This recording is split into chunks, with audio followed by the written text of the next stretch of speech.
વંદે બોધમયં નિત્યં ગુરું શંકરરૂપિણો યમાશ્રિતો હિ વક્રોપી ચંદ્રઃ સર્વત્ર વંદ્યતે. બંદવ ગુરુપદકંજ કૃપા સિંધુ નરરૂપ હરિ મહામોહતમ પુંજ જાસુ બચન રવિ કર નિખર. જાસુ બચન રવિ કર નિખર. જય સિયારામ. બધાને પ્રણામ. આપણે માનસ રામ મંદિરમાં સુતીક્ષ્ણની વાત કરી રહ્યા હતા છેલ્લે વખતે, કે સુતીક્ષ્ણની કેટલી બધી તીક્ષ્ણ બુદ્ધિ. બાપુએ તો આખી સુતીક્ષ્ણ ઉપર એક કથા કરી છે. અને આપણે જોયું સુતીક્ષ્ણએ પહેલા ભગવાન પાસે માગ્યું કે તમે કાનનચારી ભગવાન મારા મનમાં રહો. પછી માગ્યું કે કૌશલપતિ તમે મારા હૃદયમાં રહો. અને ત્રીજી વખત તો બહુ મોટું માગ્યું, અનુજ જાનકી સહિત પ્રભુ ચાપ બાન ધર રામ મમ હિય ગગન ઇન્દુ ઇવ બસહું સદા નિષ્કામ. એટલે દાદાએ બાપુને સમજાવ્યું ને બાપુએ કૃપા કરીને આપણને સુતીક્ષ્ણનો પ્રસંગ સમજાવ્યો.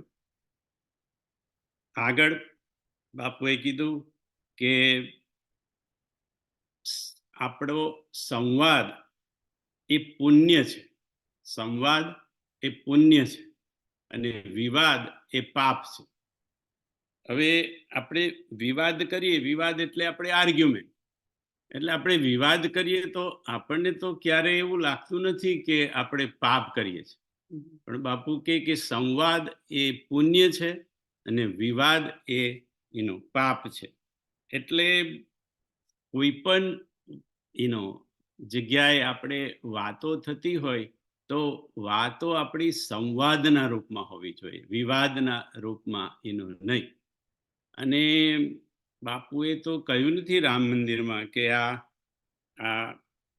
પતિ પત્નીને લાગુ પડે છે કે નહીં, પણ મોટે ભાગે તો એવું હોય કે મને તો એવું લાગે છે કે પતિ પત્નીઓમાં તો મોટે ભાગે વિવાદ જ થતો હોય છે.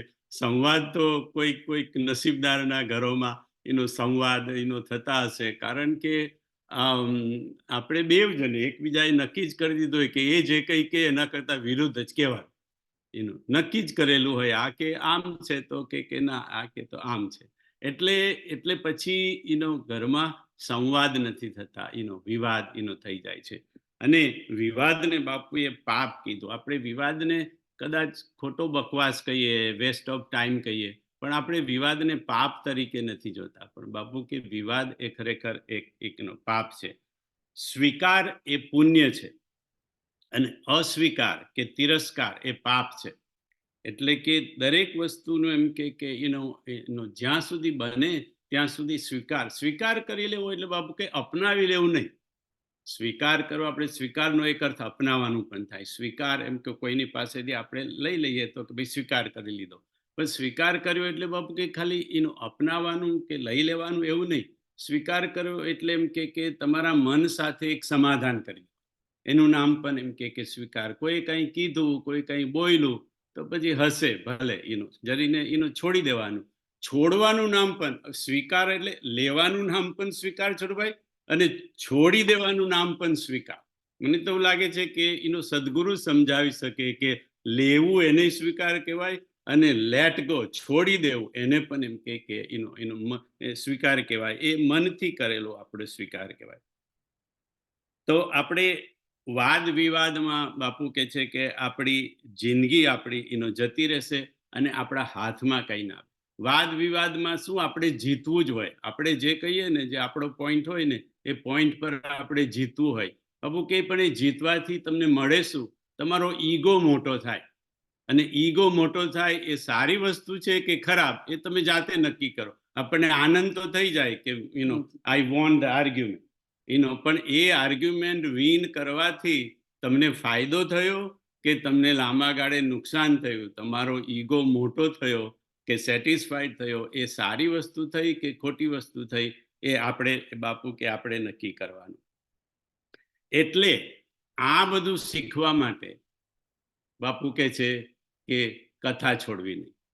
કથા તમને આ બધું શીખવાડે, સત્સંગ તમને આ બધું શીખવાડે, બીજી કોઈ જગ્યાએ તમને આ બધું શીખવાનું નહીં મળે. એટલે કીધું ત્રિવિધ દોષ દુઃખ દારિદ દાવન કલી કુચાલી કુલી કલુષન સાવન. રામકથા કેવી છે? ત્રિવિધ દોષ દુઃખ દારિદ દાવન કલી કુચાલી કુલી કલુષન સાવન. નાથ આજુ મેં કાહન પાવા મીટે દોષ દુઃખ દારિદ દાવા. રામકથા મળે, રામ મળે કે રામ નામ મળે, આપણા દોષ દુઃખ અને દરિદ્રતા એ આપણા એમ કે મટી જાય, મટી જાય, ઓછા થઈ જાય. રામકથા, રામ નામ અને રામ આપણને બધું જ આપી શકે. હરિનામ, કોઈ પણ નામ, એ આપણને બધું આપી શકે. એટલા માટે કથા છોડવી નહીં, સત્સંગ છોડવો નહીં અને હરિનું નામ છોડવું નહીં. બાપુને કોઈ પ્રશ્ન કર્યો કે બાપુ, ધ્યાન અને સ્મૃતિ એ બેમાં અંતર શું છે? ધ્યાન કોને કહેવાય અને સ્મૃતિ કોને કહેવાય? જવાબમાં બાપુએ કીધું કે ધ્યાન આપણે કરવું પડે, ધ્યાનમાં આપણે જવું પડે. ધ્યાન એક ક્રિયા છે, ધ્યાનમાં એક પ્રકારની ક્રિયા છે. ધ્યાન કરવા બેસવું પડે, ધ્યાન કરવું પડે, ધ્યાનમાં જવું પડે. અને આ કરવું જવું એ એક ક્રિયા છે. અને સ્મૃતિ જે છે એના માટે કોઈ ક્રિયા નહીં આવે. તમે અચાનક બેઠા હો અને સ્મૃતિ આવે, ઓટોમેટિક આવે. એનો સ્મૃતિમાં કોઈ ક્રિયા ન હોય, કોઈ પ્રયત્ન ન હોય. એટલા માટે બાપુએ કીધું, લો આ ગઈ ઉનકી યાદ વો નહીં આએ. લો આ ગઈ, આવી જાય, આવી જાય એને સ્મૃતિ કહેવાય. અને કરવું પડે એને ધ્યાન કહેવાય. બીજો પ્રશ્ન, બાપુ, ઉપવાસ અને ઉપાસના, ઉપવાસ અને ઉપાસના, એમાં એનો સામ્ય શું અને એનો ફેર શું? તો કે ઉપાસના એટલે આપણે નોર્મલી ઉપાસનાને કે ભાઈ સાધના, ભક્તિ, એને આપણે ઉપાસના કહીએ. અને ઉપવાસ એટલે આપણે ભૂખ્યા રહીએ, એકાદશી કરીએ, એને આપણે ઉપવાસ કહીએ. એનો એમ કે એક સ્થૂળ અર્થ થયો બાપુ કે. પણ સૂક્ષ્મ રીતે જોવા જઈએ તો આ પર્યાયી શબ્દો છે. એમ કે ઉપવાસ એટલે કે વાસ કરવો, ઉપ જોડે, ઉપ એટલે કે ઉપર ઉઠેલા વ્યક્તિની જોડે વાસ કરવો, એનું નામ ઉપવાસ. અને ઉપાસના એટલે આસના, કોઈ ઉપર ઉઠેલી વ્યક્તિની પાસે આસન એનું ગ્રહણ કરીને બેસવું. એટલે એ અર્થમાં તમે જુઓ બાપુ કે તો ઉપવાસ અને ઉપાસના એ પર્યાયી શબ્દ છે. કે કોઈ ઉપર ઉઠેલી વ્યક્તિની પાસે જઈને ચૂપચાપ બેસવું, એનું નામ ઉપવાસ અને એનું નામ ઉપાસના. બીજો પ્રશ્ન, બાપુ, હિન્દીમાં હતો પણ હું ગુજરાતી કરીને કહું છું. બાપુ, આવું કેમ થાય છે? સીતાને રડવું પડે છે, રાધાને તડપવું પડે છે અને મીરાને ઝેર પીવું પડે છે. બાપુ, આવું કેમ થાય છે? બાપુએ કીધું કે આ ભક્તિની ચરમસીમા છે. ભક્તિની ચરમસીમા છે કે ભક્તને રડવું પડે છે, ભક્તને તડપવું પડે છે અને ભક્તને ઝેર પીવું પડે છે. કારણ કે આ કર્યા વગર ભક્તિ અધૂરી છે. સીતાજીને રુદન જ કરવું પડશે, રાધાને તડપવું જ પડશે અને મીરાને ઝેર પીવું પડશે.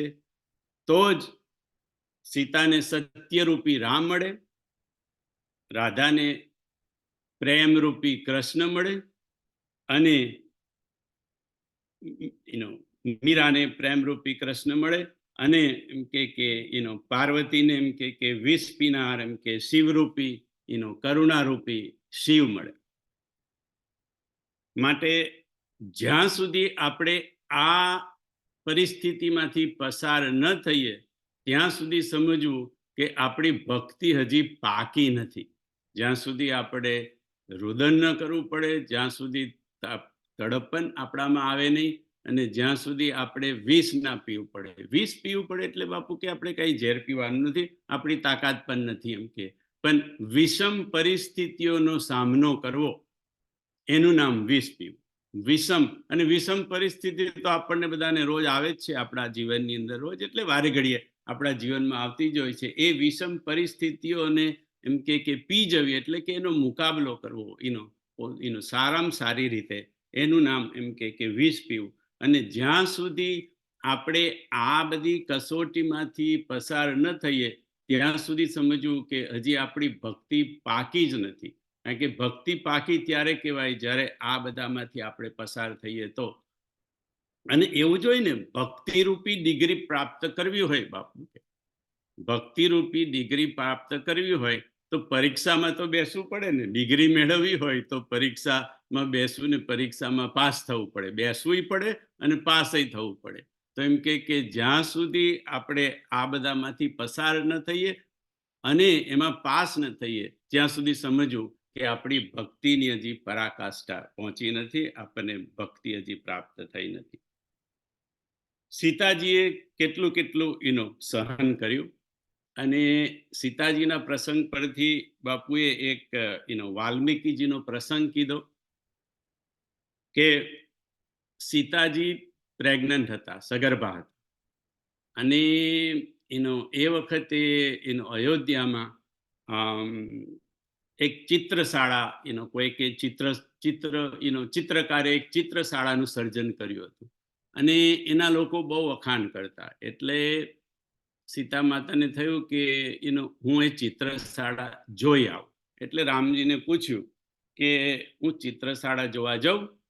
તો રામજી કહે છે, હા દેવી, એમ કે બધા બહુ વખાણ કરે છે, તમે જરૂર જોઈ આવજો. એટલે ભગવાન સભામાં ગયા અને સીતા માતા ચિત્રકારની જે ચિત્રશાળા હતી ત્યાં એ જોવા ગયા. અને એ ચિત્ર શાળામાં તપોવનના બધા બહુ જ પિક્ચર દોરેલા હતા. તપોવનના, આશ્રમના, ઋષિ મુનિના. એટલે એ બધા આશ્રમોના ચિત્ર જોયા અને સીતા માતાને ઈચ્છા થઈ કે આ આશ્રમોમાં જવું જોઈએ. કદાચ યાદ પણ આવી ગયું હશે કે એ જ્યારે વનમાં રહેતા હતા, પડે તો જૂની વાત, 14 વર્ષ ત્યારે આ બધા આશ્રમોમાંથી પસાર થયા હતા, એ બધું યાદ આવી ગયું. એટલે કે મારે આશ્રમમાં ફરી એકવાર આંટો મારવો જોઈએ, મારે જવું જોઈએ. પછી સાંજે રામજી ઘરે આવ્યા સભામાંથી, એટલે બેઠા હતા સીતા માતા. તમે જોઈ આવ્યા? તો કે હા. તો કે આનંદ આવ્યો? તો કે હા, બહુ આનંદ આવ્યો. અને એમ કે દેવી, તમારા ચહેરા પરથી એવું લાગે છે કે કોઈક તમારી ઈચ્છા છે, કશું તમારે કહેવું છે. તો કે હા ભગવાન, મારે કહેવું છે. તો કે શું કહેવું છે? તો કે છે કે મને એમ કે આ તપોવનમાં જવાની ઈચ્છા થઈ છે. તો ભગવાને કીધું કે કાંઈ નહીં દેવી, જોઈશું આપણે. બાપુ કે ને જોઈશું, તો કે જોઈશું. એવું કરીને ત્યાં શયન કક્ષમાં ગયા, સુવા ગયા. રાત્રે 2 વાગે બાપુ કહે છે કે ભદ્ર નામનો એક ગુપ્તચર આવ્યો અને બારણું ખખડાવ્યું ભગવાનના બેડરૂમનું.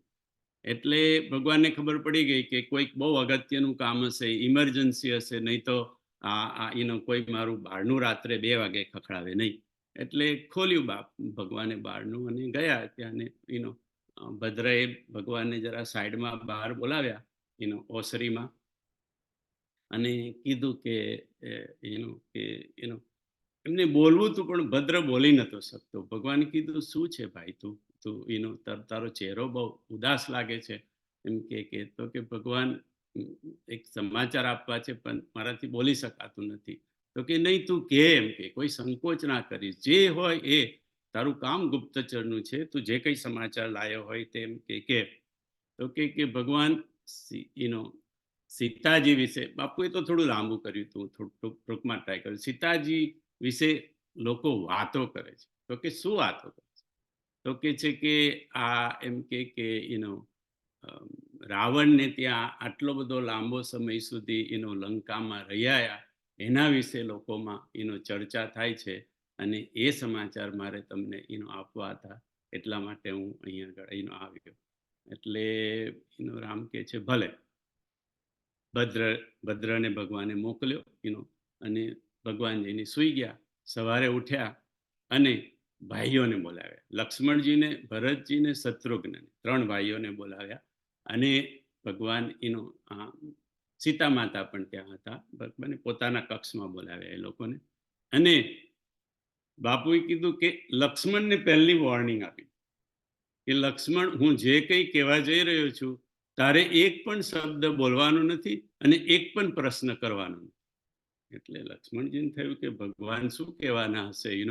હવે પછી ધીમે રહીને ભગવાને કીધું કે એમ કે મારી ઈચ્છા છે કે લક્ષ્મણ, તું સીતાજીને એમ કે તું વાલ્મીકીજીને આશ્રમમાં જઈને મૂક્યા. ભાઈઓ તો સ્તબ્ધ થઈ ગયા. ભરતજી તો કાંઈ બોલે નહીં, શત્રુઘ્નજી કાંઈ બોલે નહીં, પણ એમની આંખોમાં તો આંસુ આવી ગયા. લક્ષ્મણજીને બાપુ કહે છે ના પાડી હતી તો પણ લક્ષ્મણજીથી રહેવાયું નહીં. કેમ? એટલે ભગવાને કીધું, જો લક્ષ્મણ, મેં તને શું કહ્યું હતું કે તારે એક પણ પ્રશ્ન કરવા નથી ને કશું એ કહેવા નથી, તારે જઈને મૂકી આવવાના છે. એટલે પછી લક્ષ્મણજી પણ રડતા રડતા એ જોઈને, સીતાજીના ચહેરા પર કોઈ રુદન કે કોઈ નથી, કારણ કે સીતાજીને તો ખબર છે, મેં તો રાત્રે ભગવાનને કહ્યું હતું કે મારે, એટલે સાંજે, કે મારે તપોવનમાં જવું છે, એટલે મને તપોવનમાં જવા માટે મૂકી આવવા માટે કહે છે. પણ આ કથા પ્રમાણે કે સીતાજીને એ ખબર નથી કે સીતાજીને પાછું નથી આવવાનું. આ એક જો આમાં તો છે રામાયણ સતકોટી અપાર. એટલે એમ કે તમને ઘણા રામાયણમાં ઘણા એક મળે, એ કામ લક્ષ્મણજીને સોંપ્યું. એટલે લક્ષ્મણજી વધારે ઉદાસ હતા, કારણ કે એમને પાછા નથી લાવવાના. એ વસ્તુ ખાલી ભગવાને લક્ષ્મણને એકલાને કહી હતી. અને વાલ્મીકીમાં બાપુ કે આ બધો ડિટેલમાં પ્રસંગ છે. પણ આ કરવાથી એમ કે રામજીએ સીતા માતાની ઈચ્છા પણ પૂરી કરી, અને જોડે જોડે રાજા તરીકે પોતાનું જે કર્તવ્ય હતું તે પણ બજાવ્યું. અને બીજું, ઘણા લોકોને એવું લાગે કે સીતા માતાને અન્યાય થયો, પણ બાપુ કે સીતા માતાને તો પૂછો તમે કે તમને એવું લાગે છે કે તમને અન્યાય થયો? કારણ કે સીતા માતાને તો જ્યારે ખબર પડી ગઈ કે અમારે અહીંયા રહેવાનું છે, તો એમને ખબર પડી ગઈ આ તો મારા રાજા રામનો એ ફેંસલો છે, મારા પતિ રામનો ફેંસલો નહીં, આ રાજા રામનો ફેંસલો છે. અને સીતા માતાએ તો ક્યારેય એ દરમિયાન રામજી વિશે એક પણ ફરિયાદ વાલ્મીકીજી આગળ કે બીજા કોઈ આગળ કરી નથી. કારણ કે ગિરા અરથ જલ બીચી સમ કહિયત ભિન્ન ભિન્ન, કારણ એ જુદા છે જ નહીં. એટલે સીતા રામનો જે ફેંસલો હતો એ જ સીતા માતાનો ફેંસલો હતો, અને સીતા માતાને જે થયું એ જ રામને થયું. એમ કે એટલે એની અંદર તો બાપુએ આ એક સરસ મજાની સીતાજીનો પ્રસંગ વાલ્મીકી રામાયણમાંથી કીધો.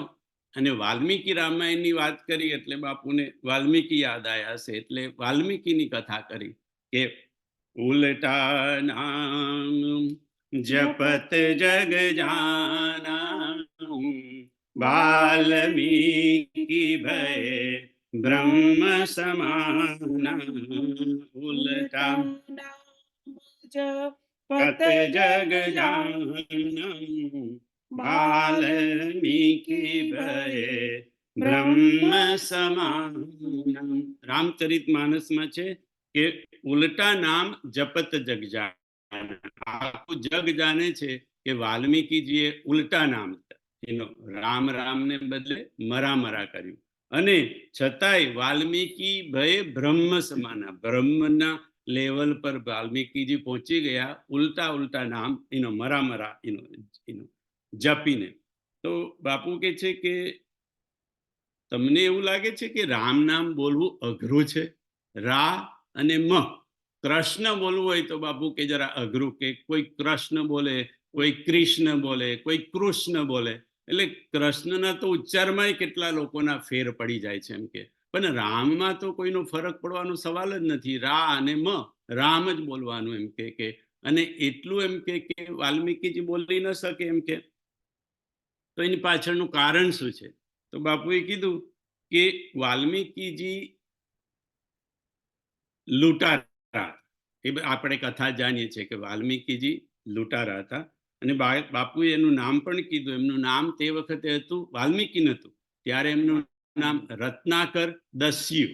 રત્નાકર નામ રત્નાકર, પણ દસ્યુ જોડે એટલા માટે લાગે, દસ્યુ એટલે લૂંટેરા, એટલે કે રત્નાકર લૂંટેરો, એટલે રત્નાકર દસ્યુ. એટલે એ બધાને લૂંટતા જંગલની અંદર અને લૂંટીને જે કંઈ ભેગું થાય એનાથી એમનું ગુજરાન એમ કે ચલાવતા. તો એવી રીતે એક વખતે નારદજી નીકળ્યા વનમાંથી. એટલે એને તો લૂંટવાનો ધંધો, એટલે તો નારદજીને લૂંટવા ગયો. એટલે નારદજી કહે છે કે ભાઈ મારી પાસે તો કઈ છે નહીં, આ વીણા એકલી છે એમ કે તારે એમ કે. તો કે વીણાને હું શું કરું એમ કે. પણ એમ કે હું તપાસું તમારા ગજવામાં, તમારા ગળામાં કોઈ સોનાનો હાર હોય, એ હોય, ચેઇન હોય, કે ગજવામાં કંઈ હોય. એટલે એને વાલ્મીકી નારદજીના ગજવા તપાસ્યા, ગળું તપાસ્યું કે ભાઈ કંઈ પહેરેલું નથી ને સોના બોનાનું. એટલે હવે તપાસવું હોય તો ટચ તો કરવું પડે ને બાપુ કે. એટલે એને તપાસ કરતા કરતા એને રત્નાકરે નારદજીનો સ્પર્શ કર્યો. અને જ્યારે ગળું તપાસવા બહુ નજીક આવી ગયો બધું ચેક કરવા માટે, ત્યારે નારદજીએ પણ એનો સ્પર્શ કર્યો. હવે થયું એવું કે રત્નાકરને નારદજીનો સ્પર્શ થયો અને નારદે રત્નાકરને સ્પર્શ કર્યો. એટલે એની બુદ્ધિ ફરવા માંડી. એટલે એ કહે છે કે તમારી પાસે તો કઈ છે નહીં. તો કે હું તો તને કહું છું કે મારી પાસે કઈ નથી એમ કે. તો કેમ કે નારદજીએ એને પૂછ્યું કે તું આ બધું કરે છે એમ કે. તો એમ કે એનું તને પાપ ન લાગે? તો કે પાપ એટલે શું એમ. નારદજીને પાછું એ સમજાવવું પડ્યું કે પાપ એટલે શું કહેવાય તે. તો કે છે કે પણ આ તો બધું કરે એનું તને પાપ લાગે. અને એમ કે એ પાપની અંદર એમ કે એનું તું આ કરે છે શું કરવા? તો કે મારા પરિવારને ચલાવવા માટે. તો કે તું એમ કે આ તારા પાપમાં તારો પરિવાર એમ કે એનો ભાગીદાર ખરો? તો કે ખરો જ ને, કે હું જે લઈ જાઉં તે બધાને એ મારું બધું ખાય. એટલે પછી એ લોકો તો કે તું ઘેર જાય ને તું જરા પૂછી જોજે કેમ કે આમાં તું એમ કે આ બધા તમારા ભાગીદાર તો ખરા. એટલે એમ કે નારદજી એને પૂછવા માટે કીધું. પણ આવી રીતે સંવાદ કરતા કરતા અને આનો સ્પર્શ કરતા કરતા રત્નાકરનું માઇન્ડ થોડું ચેન્જ થવા માંડ્યું. તો કે છે કે બાપજી મારે શું કરવું જોઈએ? તમે શું કહો છો મારે શું કરવું જોઈએ? તો કે હું તને કહું છું તારે એમ કે રામનું નામ લેવું, કે તું રામ રામ નામ લે. તો કે સારું, પણ એમ કે તમે તો એમ કે નારાયણનું ગાતા હતા. શ્રીમન નારાયણ નારાયણ નારાયણ. મેં જોતો હતો તમે આવતા હતા તો તમે તો નારાયણ નારાયણ ગાતા હતા અને તમે મને રામ નામ લેવા કહો છો. તો નારદજી કહે છે કે હું નારાયણ નારાયણ જ કહું છું એમ કે પણ મારે માટે નારાયણ અને રામ એ જુદા નથી. અને નારાયણના નામનું હું ગાન કરું છું, પણ મારા અંતરની અંદર હું રામ નામ જ બોલું છું. અંદર રામ નામ, કારણ કે મેં જ રામને કીધું છે કે રામ નામ બધા નામ કરતા અધિક થાવ, એવું મેં જ માંગેલું છે એમ કે. એટલે હું અંદરથી રામ નામ લઉં છું. અને મારે આપવું જ હોય કોઈને કશું તો શ્રેષ્ઠ વસ્તુ હોય, આપણે આપવું હોય તો શ્રેષ્ઠ વસ્તુ જ આપવી જોઈએ ને. કેરીનો ટોપલો હોય એમાંથી કોયલી કેરીઓ ના આપવાની હોય, સારી કેરી હોય એ બીજાને આપવાની હોય. એટલે કે શ્રેષ્ઠ વસ્તુ મારે તને આપવી જોઈએ. એટલે શ્રેષ્ઠ વસ્તુ રામ નામ છે. એટલે તું રામનું નામ લે. અને જોડે જોડે આશીર્વાદ પણ એમ કે આપ્યા, કે એમ કે મારા આશીર્વાદથી, અને આ તું મારું બધું સાંભળે છે એટલે એમ કે મારા આશીર્વાદથી તું એક શ્રેષ્ઠ ગ્રંથની રચના કરી શકીશ, અને તારું નામ રત્નાકર છે ને, રત્નાકર, રત્નનો ખજાનો, તો એવા ગ્રંથની તું રચના કરીશ જેની અંદર રત્નોનો ખજાનો ભરેલો હશે, રત્નોનો ખજાનો ભરેલો હશે, એવા ગ્રંથની તું રચના કરી શકીશ મારા આશીર્વાદથી.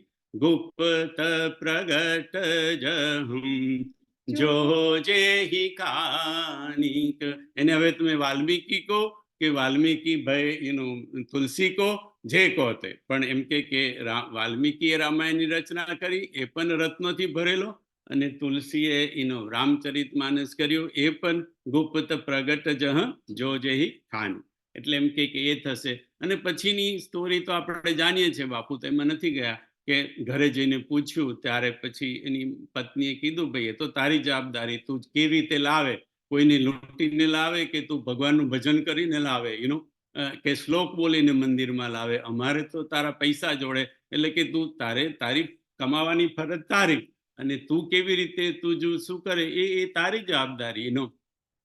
નિજ કૃત કર્મ ભોગ સબ ભ્રાતા, લક્ષ્મણ ગીતામાં લક્ષ્મણજીએ કીધું ને કે નિજ કૃત કર્મ ભોગ સબ ભ્રાતા, એને તો નતું કીધું લક્ષ્મણ ગીતા, એની પત્નીએ તો. આ તો હું કહું છું કે બધાએ પોતપોતાના કર્મ, એટલે ત્યાંથી વાલ્મીકીજીમાં ચેન્જ આવી ગયો, અને પછી વાલ્મીકીજી રામ રામ રટવા માંડ્યા, પણ મરા બોલતા હતા. ઉલટા નામ જન પત જગ જાના, વાલ્મીકી ભય બ્રહ્મ સમાનમ, અને રામ રામને બદલે મરા રટવા માંડ્યા.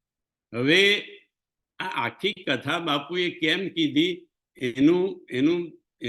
એનો અર્થ, એનો સાર છોટભાઈ હવે આવે છે, કે બાપુએ એવું કીધું કે રામ રામ બોલવું બહુ કઈ અઘરું નથી, અને રત્નાકર ભલે લૂંટારો હતો એમ કે, છતાંય રામ બોલવું હોત તો બોલી શકત, પણ એમ કે મરા કર્યું, એના થોડા કારણોની ચર્ચા કરું. એક કારણ કે એ લૂંટારો હતો અને પારધી હતો, પારધી પણ હતો, લૂંટારો, એટલે એમ કે કશું ના મળે તો એટલીસ્ટ પશુ પક્ષીને મારીને ઘરે લઈ જતો, એ લોકોનું ભક્ષણ પણ એ ટાઈપનું હતું.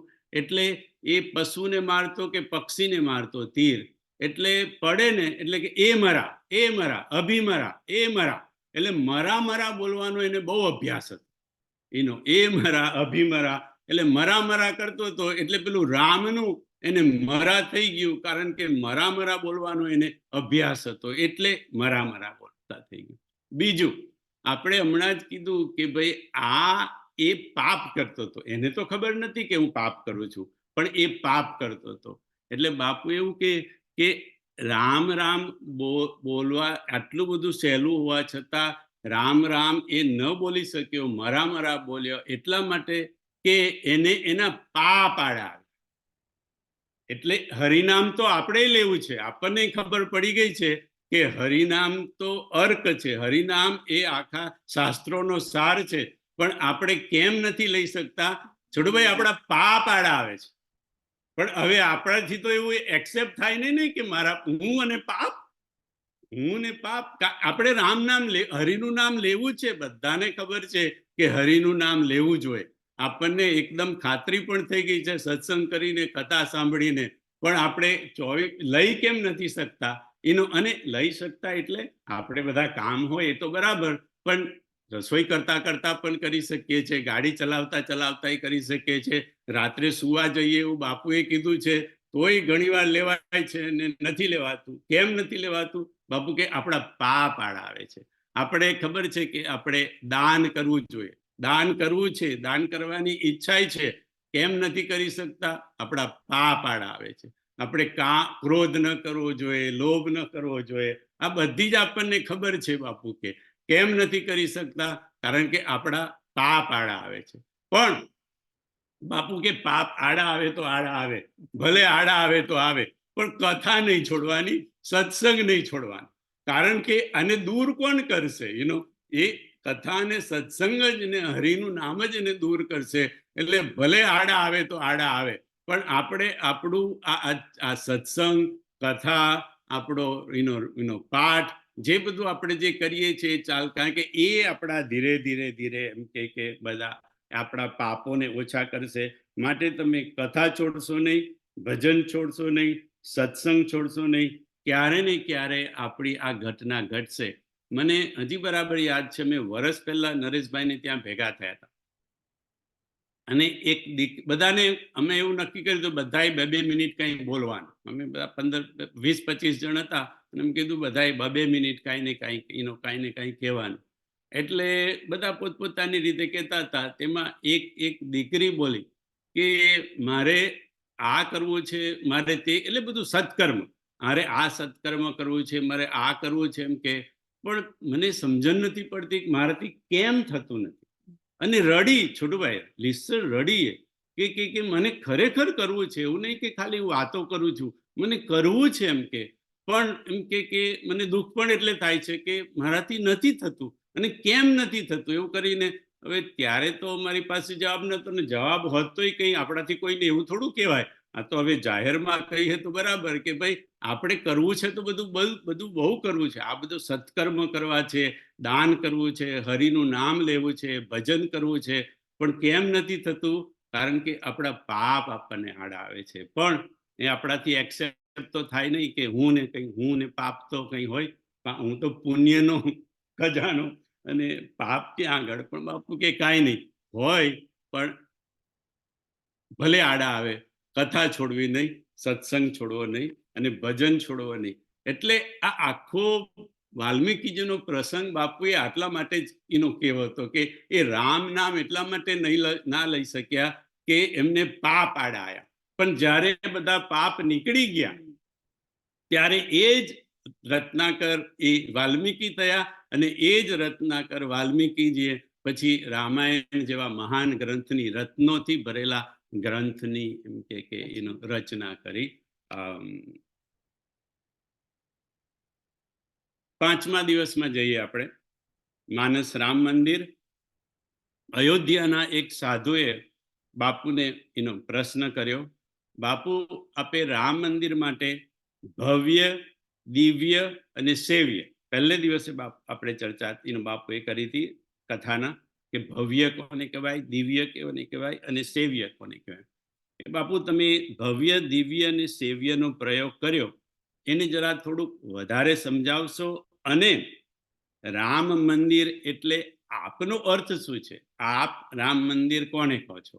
એનો આપના અર્થમાં રામ મંદિર કોને કહેવાય એ જરા સમજાવશો. અને સાધુનો પ્રશ્ન હતો, એટલે બાપુએ થોડોક ડિટેલમાં એને લીધો કે ભવ્ય એને કહેવાય, મેં પહેલે દિવસે કીધું એમ બાપુ કે છે કે જે બહારથી ભવ્ય દેખાતું હોય, જેને જોઈને આપણે ચકિત થઈ જઈએ, અને ક્યારેક ક્યારેક એમ કે આપણને આશ્ચર્ય એમ કે થઈ જાય, એને ભવ્ય કહેવાય. પણ ભવ્યનો ક્યારે ને ક્યારે નાશ પણ થાય, એને ધૂળ લાગી જાય, એને કાટ લાગી જાય, અને નાશ પણ થાય. દિવ્ય એને કહેવાય કે જે હંમેશા નૂતન રહે અને અમલ રહે, એની અંદર કોઈ જાતનો મળ લાગે નહીં, મેલ લાગે નહીં, કોઈ દૂષણ લાગે નહીં. એ વસ્તુને દિવ્ય કહેવાય. અને દિવ્યનો દાખલો બાપુ કે અરણ્ય કાંડમાં છે કે સીતા માતાને જે ઘરેણા પહેરાયા, જે આભૂષણો પહેરાયા, અલંકાર પહેરાયા અનસુયા માતાએ, દિવ્ય બસન ભૂષણ પહેરાય, જે નિત નૂતન અમલ સુહાય. જે સુહાય, સુંદર હોય, જે નિત્ય નૂતન હોય, અને જે અમલ હોય, જેની અંદર કોઈ જાતનો વિકાર ન હોય, અને જે હંમેશા ટકી રહે, એ વસ્તુને દિવ્ય કહેવાય. ભવ્યની ચર્ચા કરી, દિવ્યની ચર્ચા કરી, અને સેવ્ય એને જે એ કહેવાય જેનું આપણે સેવન કરીએ, જેની આપણે સેવા કરીએ, જેની આપણે પૂજા કરીએ, એને એમ કે સેવ્ય કહેવાય. જે સ્વતંત્ર હોય, જીવ પરવશ હોય, અને સેવ્ય જે હોય એ સ્વતંત્ર હોય.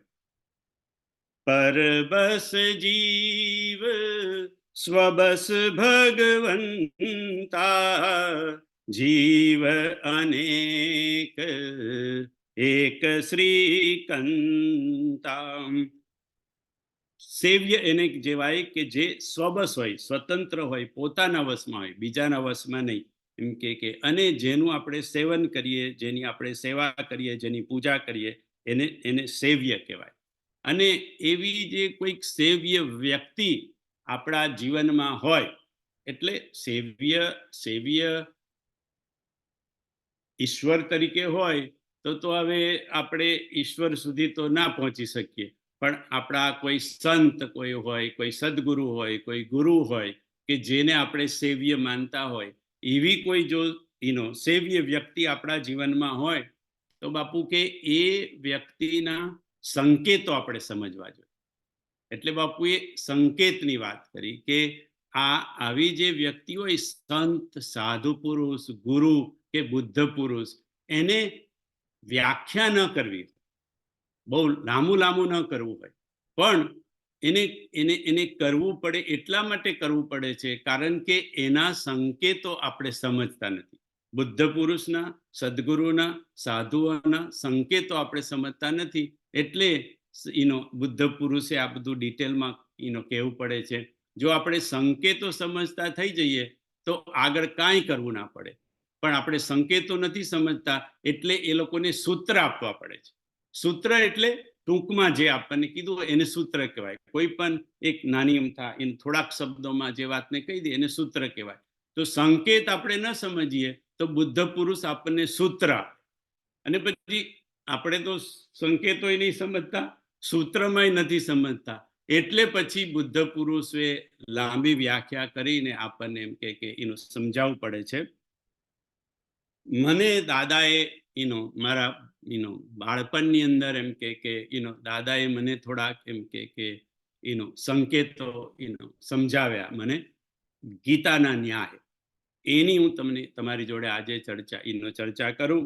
અને દાદાની કૃપાથી મને આ મળ્યું, અને મારા શ્રોતા પર, મારા પારેવા પરનો મારો પ્રેમ મને આજે આ બોલાવડાવે છે કે શું સંકેતો દાદાએ મને સમજાવ્યા હતા, જે આજે હું તમને કહી રહ્યો છું.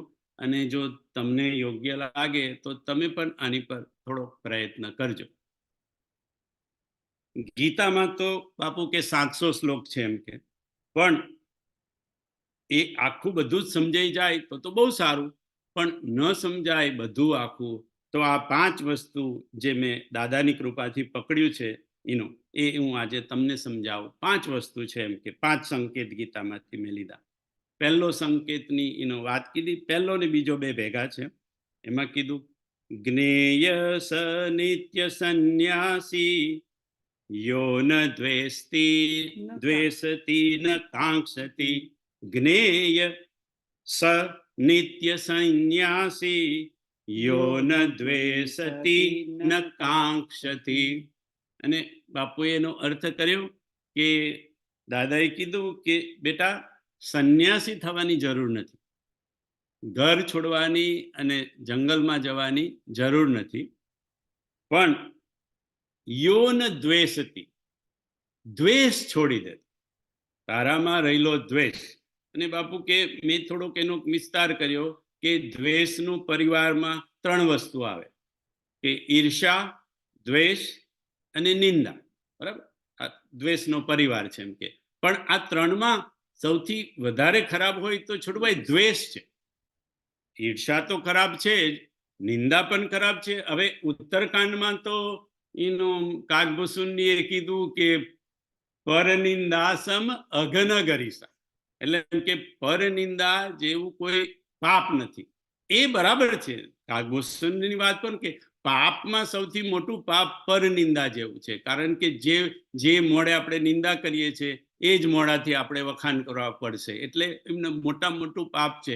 પણ આમાં ખતરનાક વસ્તુ દ્વેષ છે. એનું કારણ ઈર્ષા શું થાય? ઈર્ષાથી આપણને જલન, કોઈકની આપણને ઈર્ષા થાય, કોઈ આપણાથી આગળ વધી ગયો હોય પડોશીના દીકરાને પહેલો નંબર મળી ગયો અને આપણા 35% પાસ થયો હોય છોડભાઈ, તો આપણને નેચરલી ઈર્ષા થાય. અને એમાંય જો પિતરાય જો આગળ નીકળી ગયો હોય તો સૌથી વધારે ઈર્ષા થાય. એટલે ઈર્ષા થાય, પણ ઈર્ષામાં એવું હોય કે ઈર્ષામાં જલન જે થાય ને નરેશભાઈ, એ આપણા હૃદયને થાય. ઈર્ષામાં જે જલન થાય તે આપણા હૃદયને થાય. બાજુવાળાને તો એની ખબર ના હોય કે આ અમારી અત્યારે ઈર્ષા કરી રહ્યો છે. નિંદામાં એવું છે, નિંદામાં આપણું જ અંતઃકરણ બગડે, આપણું જ મોઢું બગડે અને આપણું જ અંતઃકરણ બગડે. જેની નિંદા કરીએ છીએ તે તો ત્યાં હાજર હોય જ ના, કારણ કે હાજર હોય તો આપણે નિંદા કરી ના શકીએ. એટલે નિંદામાં એવું છે કે નિંદાવાળો હાજર ત્યાં ના હોય એટલે આપણું મોઢું બગડે, આપણું અંતઃકરણ બગડે. પણ નિંદાવાળાને તો ખબર નથી કે મારી નિંદા અત્યારે થઈ રહી છે, વૃંદાવનમાં બેઠા બેઠા બધા મારી નિંદા કરે છે, એવું એને તો ખબર ના હોય. પણ દ્વેષમાં શું થાય બાપુ, કે દ્વેષમાં જ્યારે દ્વેષની માત્રા વધી જાય ને, ત્યારે જેની પ્રત્યે તમને દ્વેષ હોય ને એની પ્રત્યે તમને નફરત થઈ જાય. જેની પ્રત્યે તમને દ્વેષ વધી જાય એ વ્યક્તિ તરફ, એ વસ્તુ તરફ તમને નફરત થઈ જાય. અને નફરત ધીરે ધીરે એટલો બધો બાપુ કે એનું મોટું સ્વરૂપ ધારણ કરે કે એ હિંસા સુધી પહોંચી જાય. હિંસા તમને દ્વેષ કરાવે, ઈર્ષા ન કરાવે, તમને નિંદા ન કરાવે, પણ દ્વેષ. આપણે બાર જ્યોતિર્લિંગની વાત થઈ હતી ત્યારે આપણે બે બહેનોની વાત થઈ હતી, જો યાદ હોય તો, કે એક બહેનને દીકરો થયો હતો અને પછી એ બહેનને જો દ્વેષ એટલો વધતો ગયો કે પેલાને મારી નાખે છે. દુશ્મેશ્વરની કથામાં લગભગ હતું, ભૂલી ગયો અત્યારે તો. પણ એ બે બહેનોમાંથી એ દ્વેષ જ્યારે વધે બાપુ, કે એટલે દ્વેષ સૌથી કરે. એટલે ખાલી ગીતામાં ઈશારો કર્યો, પછી ભગવાને સમજાયું ડિટેલમાં, આજે બાપુ કહે છે એ પ્રમાણે, કે ભાઈ તું બીજું બધું તારામાં હોય અર્જુન તો કઈ વાંધો નહીં, પણ તું દ્વેષ કાઢી નાખ. એટલે કે ઈર્ષા કાઢી નાખ, દ્વેષ કાઢી નાખ અને નિંદા કાઢ. ત્રણે ત્રણ. પણ આ ત્રણ માંથી ખતરનાક વસ્તુ છે દ્વેષ. એટલે એમ કે આપણે તો ત્રણે ત્રણ બાબુ, કે હું તમને એવું નથી કહેતો કે કામ, ક્રોધ ને લોભ તમે છોડી દો, કારણ કે કામની થોડી જરૂર છે, લોભની થોડી રિટાયરમેન્ટ માટે જરૂર છે, ક્રોધય જરા ઘરમાં છોકરા બરાબર રહે એના માટે જરાક જરૂર પડે. પણ એમ કે ઈર્ષા, નિંદા અને દ્વેષ, આ ત્રણની તો જીવનમાં બિલકુલ જ જરૂર નથી. એટલે તમે છોડો. ચાલો, સત્ય, પ્રેમ ને કરુણા આપણા માટે બહુ દૂર નગરી. એ પ્રમાણે જીવન ના જીવાતું હોય તોય ના જીવશો, ચાલો ત્યાં સુધી ના પહોંચો. પણ આ સાવ નકામી જે વસ્તુ છે, ઈર્ષા, નિંદા અને દ્વેષ, આ ત્રણ સાવ નકામી વસ્તુ તો છોડો, તમારું જ અંતઃકરણ બગાડે છે. સામાન્ય તો ખબર નથી કે તમે ઈર્ષા કરો છો કે નિંદા કરો છો કે તમારામાં દ્વેષ ભરેલો છે વ્યક્તિ પ્રત્યે. એટલે બાપુ કે, અને ગીતાના ન્યાય અને દાદાએ કીધું એ પ્રમાણે કહું છું કે દ્વેષ છોડો. બીજું, યો ન દ્વેષતી ન કાંક્ષતી. એટલે કાંક્ષતી એટલે આકાંક્ષા છોડો, આશા છોડો. અને બાપુએ થોડું ડિટેલમાં કર્યું કે આમ તો એનો અર્થ એક જ થાય, પણ આ બધા પેલાની જેમ એક જ પરિવારના છે. આશા, અપેક્ષા અને આકાંક્ષા. આશા કો, અપેક્ષા કો કે આકાંક્ષા કો. કોઈની પાસે કરેલી આકાંક્ષા, કોઈની પાસેથી રાખેલી અપેક્ષા, કોઈની પાસેથી કરેલી આશા. એમ કે શબ્દ જુદા છે તો બાપુ કે અર્થ પણ જુદો જુદો હોય, પણ આ બધો એક જ પરિવાર છે. એટલે એમ કે જો નિત્ય સંન્યાસી એ કહેવાય, એમ કે જે કોઈનો દ્વેષ ન કરે, એટલે દ્વેષ ન કરે, ઈર્ષા ન કરે, નિંદા ન કરે, અને જે કોઈની પાસેથી આશા ન રાખે, અપેક્ષા ન રાખે અને કોઈ જાતની આકાંક્ષા ન રાખે. ઈશ્વર પાસેથી પણ નહીં અને ગુરુ પાસેથી પણ નહીં. બની શકે તો ઈશ્વર પાસેથી પણ નહીં અને ગુરુ પાસેથી પણ નહીં. છતાંય ના રહેવાતું હોય તો ગુરુ આગળ કહી શકો છો. છતાંય ના રહેવાતું હોય તો ગુરુ આગળ તમે તમારી આશા, અપેક્ષા કહી શકો છો. એમ કે ન રહેવાતું હોય તો બાકી બાપુ કે ઈશ્વર આગળ તો કરવાની કઈ જરૂર જ નથી, કે એને ખબર નથી પડતી જોઈને. આમ તો સદગુરુને ખબર પડી જાય છે, પણ આપણું એ લેવલ નથી કે આપણે જાણી શકીએ કે સદગુરુને ખબર પડી ગઈ છે. પણ એટલું તો આપણને ખબર છે કે ઈશ્વરને તો ખબર જ છે, એમ કે એનો. અને બાપુએ તો આ કથામાં નહીં, બીજી કથામાં દાખલો પણ આપ્યો હતો એનો, કે એક ભિખારી એમ કે રાજા પાસે ગયો, રોજ એમ કે ફરવા જાય, એમ કે બહાર નીકળે ને જે કોઈ માગે તેને એમ કે આપી દે. એટલે આ તો એમ કે એનો સૂફી પ્રકારનો કોઈ હતો એનો સાધુ, એટલે ત્યાં જઈને ઉભો રહ્યો, એમ કે એનો એમ કે તને શું જોઈએ છે? એટલે તો સાધુ ચાલવા માંડ્યો સૂફી ત્યાંથી, એમ કે હવે મને જોઈને એને ખબર ના પડતી હોય કે મને શું જોઈએ છે, તો એને મારે માગ્યા પછી શું ખબર પડવાની છે મારે શું જોઈએ છે.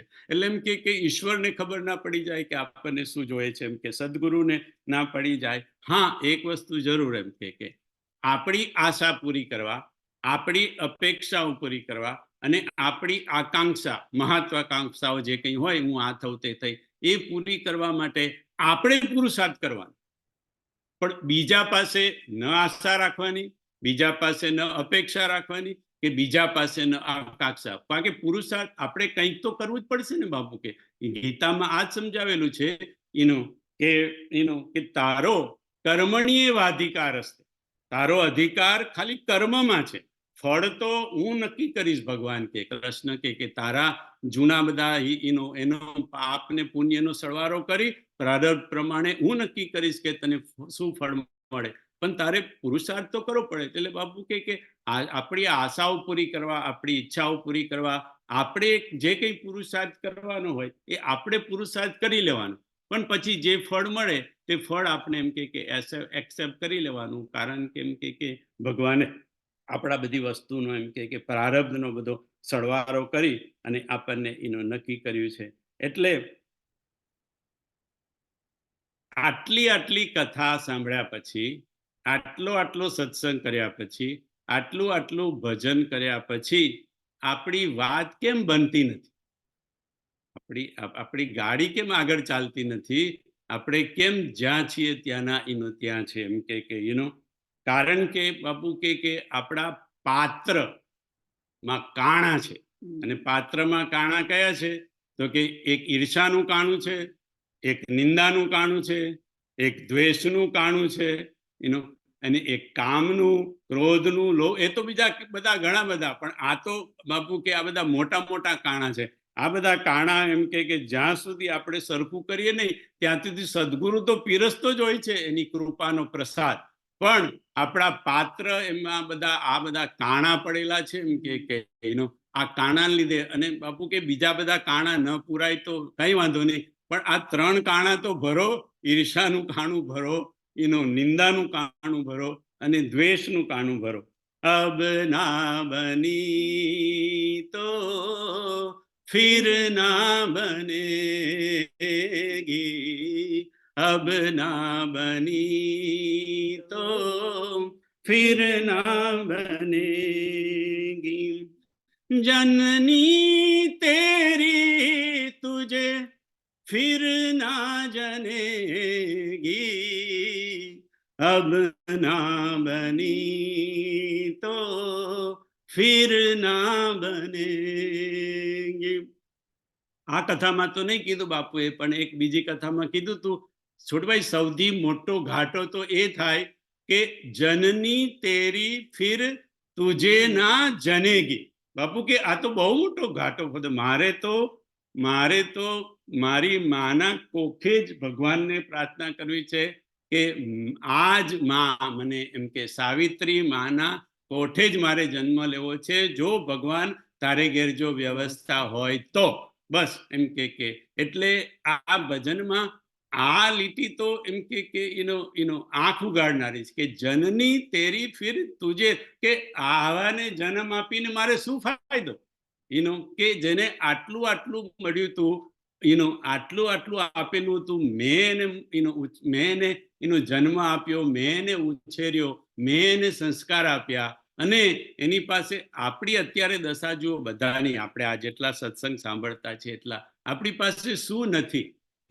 આપણી પાસે મકાન છે, આપણી પાસે ખાવાનું છે, આપણી પાસે પૈસા છે, આપણી પાસે સારા સંતાનો છે, અને આટલું બધું આપ્યા પછી આપણને એટલો બધો સમય ભગવાને આપ્યો છે, પણ પછી છતાંય અબ ના બની તો ફિર ના બનેગી,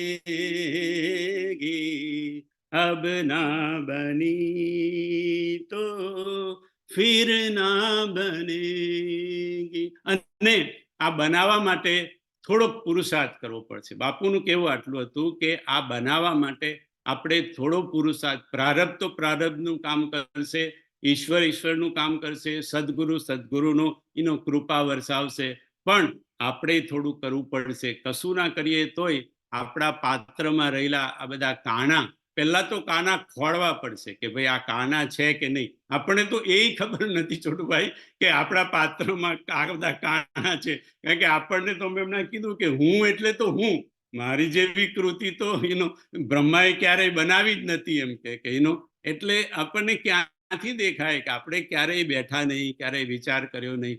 એટલે જો આપણે આ બધો થોડોક વિચાર કરીએ બાપુ, કે થોડો પ્રયત્ન કરીએ, થોડો પુરુષાર્થ કરીએ, તો બધા આ કારણા પૂરી શકીએ, તો પછી સદગુરુની જે કૃપાનો વરસાદ વરસી રહ્યો છે એ આપણા પાત્રની અંદર એમ કે થોડું ઝીલાય. સો 5 સંકેતમાંથી પહેલો સંકેત બાપુએ કીધો, દ્વેષ છોડો, ઈર્ષા, દ્વેષ ને નિંદા.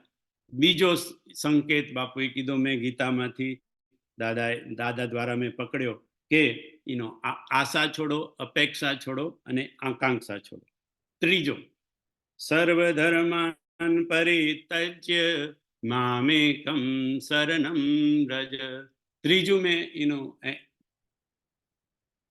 ત્રીજું તો શરૂ થાય એવું નથી ભાઈ. હવે ત્રીજું સર્વધર્માન પરિત્યજ્ય એટલે કે છે કે હમણાં તમે આ સત્સંગ પરિત્યજ્ય કરો, આવતા અઠવાડિયે ગુરુવારે પાછા ભેગા થઈને આગળ જઈશું. બધાને જય સિયારામ, પ્રણામ.